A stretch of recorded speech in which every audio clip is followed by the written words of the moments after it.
पंचवटीत कापोरे वाड्याला आग, बचाव कार्य सुरू, नागरिकात भीतीचं वातावरण। आकाशात आगीचे लोळ, अग्निशमन दलाचं बचाव कार्य सुरू।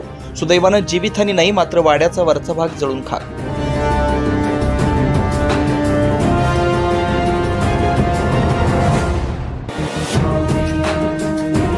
नाशिक शहरात मागील काही दिवसांपासून आगीच्या घटना घडत असल्याचं पाहायला मिळत आहे। शहरातील पंचवटी कारंजा लगत असलेल्या एका जुन्या वाड्याला भीषण आग लागल्याची घटना आज दुपारच्या सुमारास घडली। आपण दृश्यामध्ये बघू शकता की कशा पद्धतीने ही आग लागली।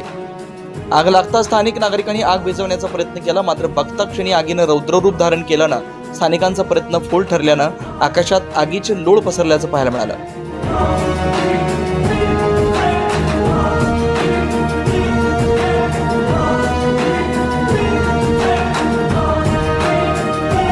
या वाड्यात असलेल्या एका चिवडा दुकानासह फळ नाश्त्याच्या दुकानांना देखील या आगीचा झळका बसलाय।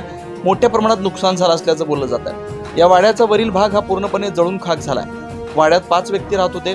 सुदैवाने यात कुठलीही प्रकारची जीवितहानी झालेली नाही। सदर घटनेची माहिती पंचवटी अग्निशमन दलाला समजताच अग्निशमन दलाच्या बंबच्या साह्यानं आग आटोक्यात आणण्याचे प्रयत्न सुरू आहेत। सदर आग ही कशामुळे लागली याचं कारण अद्याप समजू शकलं नाही, मात्र शॉर्ट सर्किटमुळे ही आग लागल्याचं बोललं जात आहे। सध्या पंचवटी कारंजा परिसरात वाहतूक ठप्प असून या परिसरातून वाहतूक देखील बंद करण्यात आली आहे। 9 न्यूज महाराष्ट्र ब्युरो, नाशिक।